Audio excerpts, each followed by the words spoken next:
Xin kính chào quý cô bác, anh chị, các bạn và các em. Một ngày bình an sẽ đến với tất cả mọi người.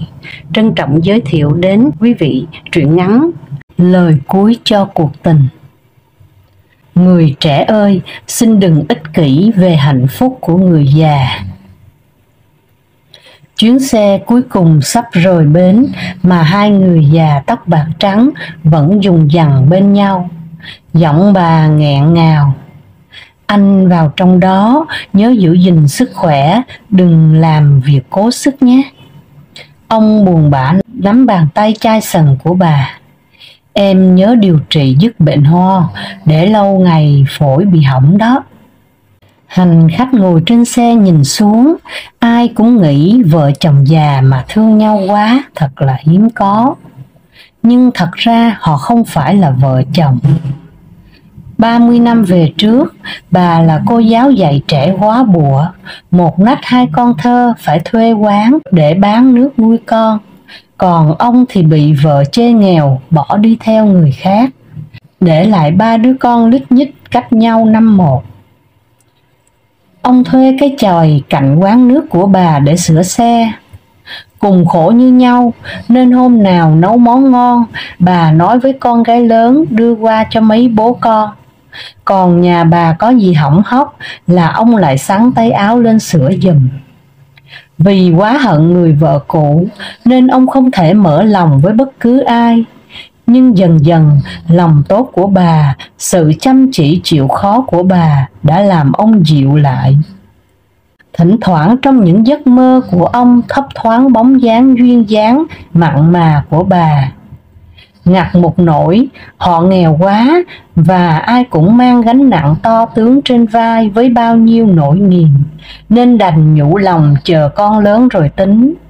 Sau khi đứa con gái lớn đi lấy chồng thì thằng út lấy được vợ giàu, nó đưa bà đi mất.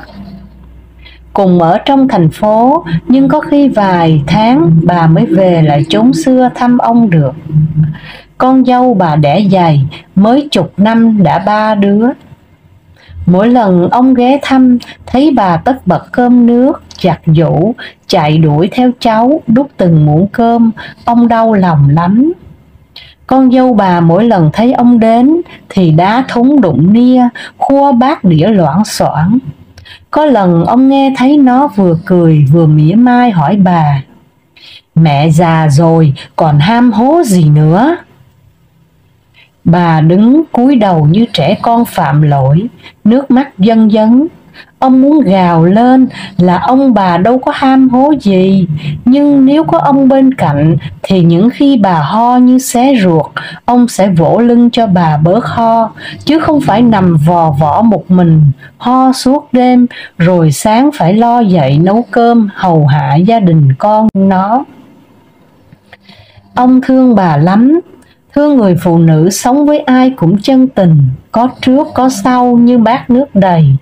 Biết bao lần ông rủ bà về sống với ông mà bà không đành bỏ mấy đứa cháu, rồi lại sợ thằng con đay nghiến.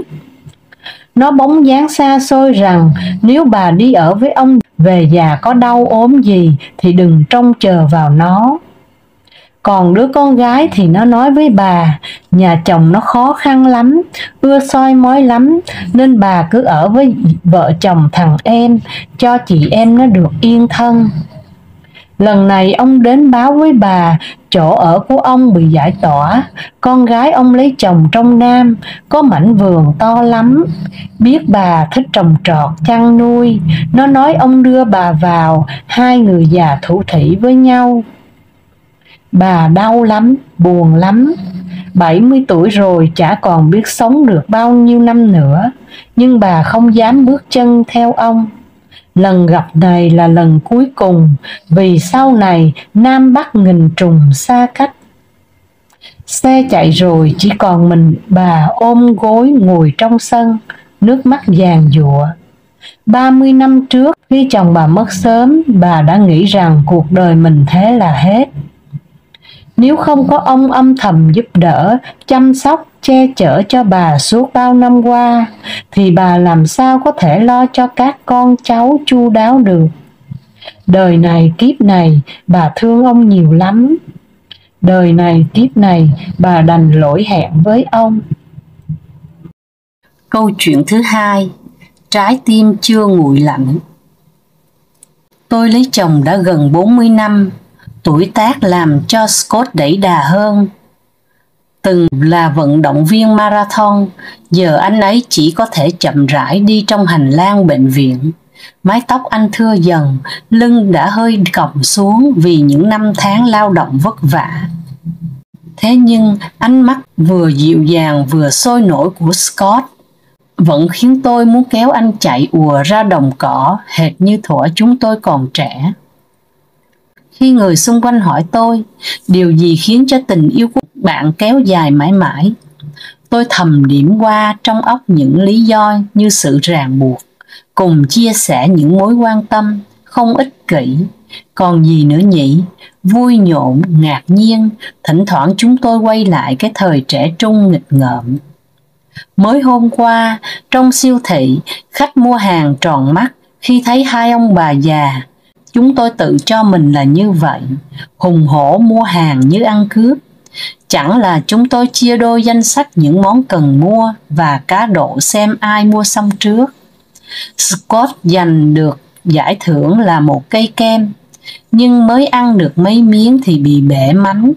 Ông già láo cá đã đẩy xe tới chỗ khuất và nhờ mấy cô bán hàng trong siêu thị lựa giùm. Tôi yêu Scott vì lúc nào anh cũng tặng tôi những điều ngạc nhiên. Ngày sinh nhật tôi năm nọ, vừa bước chân về nhà, tôi nhìn thấy mẩu giấy dán trên cửa ra vào. Có tin nhắn quan trọng trong ngăn kéo bàn trang điểm của em, hôn em. Mảnh giấy trong ngăn kéo viết: anh vội đi, em nhớ mở tủ quần áo ngay, kẻo hư hết đồ, chìa khóa giấu dưới thảm chùi chân trong bếp. Lo lắng không hiểu đã xảy ra chuyện gì, tôi hớt hải tra khóa mở tủ. Scott diện một bộ đồ mới cứng, mồ hôi đầm đìa như tắm. Chồng tôi đứng trong tủ, một tay cầm bó hoa, tay kia cầm một ấm đun nước điện làm quà. Giữa chúng tôi có sự hiểu biết. Tôi chẳng phàn nàn nếu thỉnh thoảng sau những trận bóng đá, đám đàn ông rủ nhau vài vại bia. Anh cũng hiểu tại sao mỗi năm một lần tôi giao con cái nhà cửa cho anh cai quản vài ngày để vượt vài trăm cây số tới chỗ mấy bà chị gái tán gẫu cho sướng miệng. Ngoài việc cùng gánh vác những công việc gia đình, Scott cố chia sẻ với tôi cuộc sống tinh thần. Biết tôi thích tiểu thuyết tình cảm, Scott chịu khó tranh thủ những lúc ngồi trên máy bay giữa các chuyến công tác để đọc chúng. Tôi biết anh chỉ thích truyện trinh thám và rùng rợn thôi, nhưng anh đã ép mình đọc tiểu thuyết tình cảm để tôi có người giải bày, để tôi không cảm thấy đơn độc.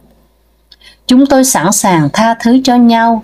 Anh không bao giờ cằn nhằn nếu tôi vì bực bội ở sở làm mà lỡ to tiếng ở nhà. Và khi anh thú thật là đã để thua lỗ trong khi dùng tiền tiết kiệm của chúng tôi để đầu tư chứng khoán, tôi ôm hôn anh và nói: kệ nó, dù sao cũng chỉ là tiền thôi mà anh yêu. Làm nghề bác sĩ, cảnh chết chóc hàng ngày có thể làm cho con tim người ta chai đi, nhưng điều này không xảy ra với Scott. Tuần trước, anh đi làm về với ánh mắt buồn rầu. Sau bữa cơm tối, anh chơi với các con một lát, rồi tôi mới kéo anh xuống bếp. Sau một thoáng im lặng, Scott giải thích lý do. Hôm nay anh đã chứng kiến một người chồng đứng cạnh vợ đang hấp hối trên giường bệnh. Nhìn người chồng đau khổ vì bất lực, không thể cứu được người vợ sau 40 năm chung sống, Scott cảm thấy bị dằn vặt. Nghe anh kể, tôi không cầm được nước mắt. Tôi khóc vì thương người đàn ông bất hạnh kia. Tôi cũng khóc vì mừng rằng trái tim của người mà tôi yêu chưa hề nguội lạnh. Câu chuyện thứ ba. Ngày mai tôi sẽ vào viện dưỡng lão của tác giả Tuệ Tâm. Đây là một câu chuyện của một người già, nhưng dành cho các bạn chưa già để suy ngẫm cuộc đời. Ngày mai tôi phải đi viện dưỡng lão.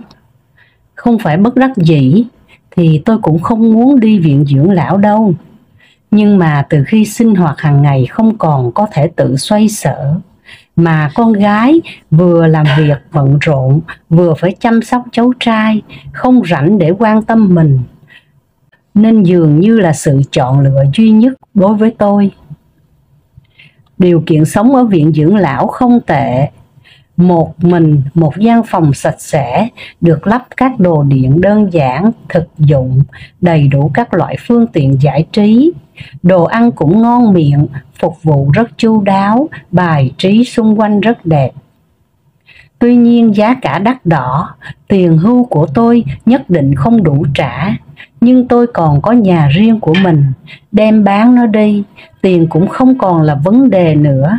Nhưng tài sản còn lại, trong tương lai tôi muốn để dành cho con cái. Con cái lại rất hiểu chuyện, chúng nói, tài sản của mẹ thì mẹ tùy ý sử dụng, không cần phải lo cho bọn con.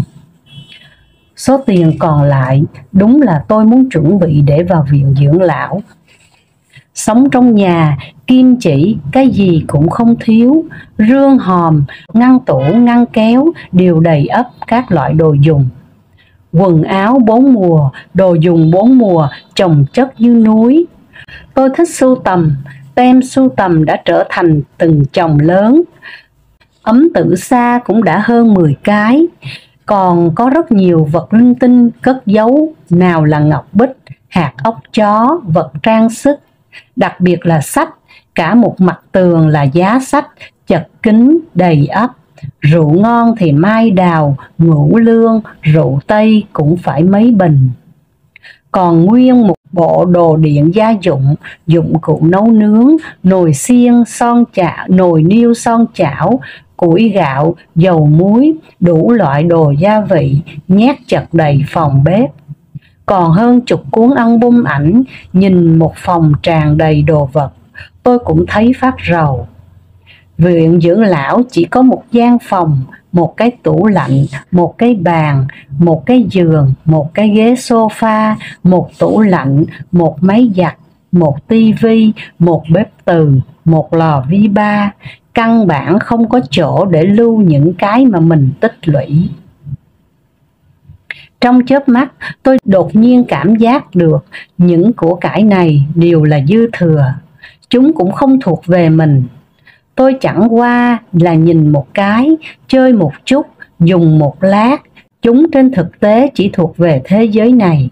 Những sinh mệnh lần lượt lướt qua ta cũng chỉ là quần chúng. Cố cung là của ai? Hoàng đế cho rằng là của trẫm đấy, nhưng bây giờ nó là của nhân dân, của xã hội, chỉ có thể trở thành lịch sử.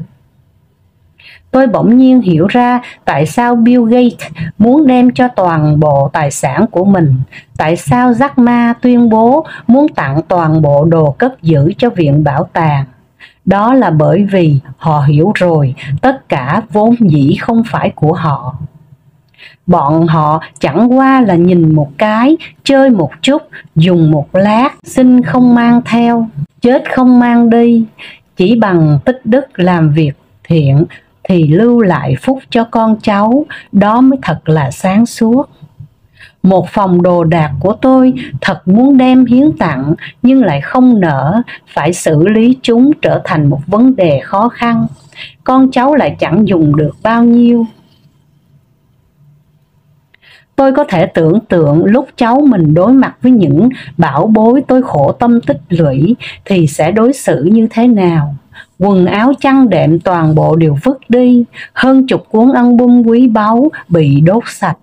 Sách bị coi như phế phẩm bán đi, đồ cất giữ không có hứng thú sẽ bị dọn dẹp. Đồ gỗ liêm trong nhà không dùng cũng sẽ đem bán giá rẻ, giống như phần cuối của Hồng Lâu Mộng, chỉ còn lại trắng xóa một mảnh, thật sạch sẽ. Tôi quay lại nhìn đống đầu quần áo như núi, chỉ lấy vài bộ đồ mình thích mặc. Đồ dùng phòng bếp chỉ chừa lại một bộ nồi niêu chén bát. Sách chọn lấy vài cuốn đáng đọc. Ấm Tử Sa chọn một cái để uống trà, mang theo chứng minh thư, giấy chứng nhận người già, thẻ y tế, sổ hộ khẩu, đương nhiên còn có thẻ ngân hàng, vậy là đủ. Đây chính là toàn bộ gia sản của tôi. Tôi đi rồi, từ biệt hàng xóm, đem trả ngôi nhà này lại cho thế giới này. Đúng vậy, đời người chỉ có thể ngủ một giường, ở một gian phòng, dù nhiều hơn nữa đều là để nhìn chơi. Nhân sinh trên đời quả thật không cần quá nhiều, đừng quá coi trọng vật chất, bởi vì tất cả cuối cùng đều phải trả lại cho thế giới này. Chi bằng xem nhiều sách, ở bên cạnh người thân, yêu mến bạn bè bên cạnh, làm cho thế giới này đẹp lên, bởi vì có tấm lòng yêu thương của bạn mà trở nên càng tốt đẹp. Xin chân thành cảm ơn quý thính giả đã lắng nghe. Hẹn gặp lại quý vị vào lúc 5 giờ 30 sáng trên kênh Cô Khanh đọc truyện và lúc 20 giờ trên kênh Truyện Mới Mỗi Ngày. Xin chào.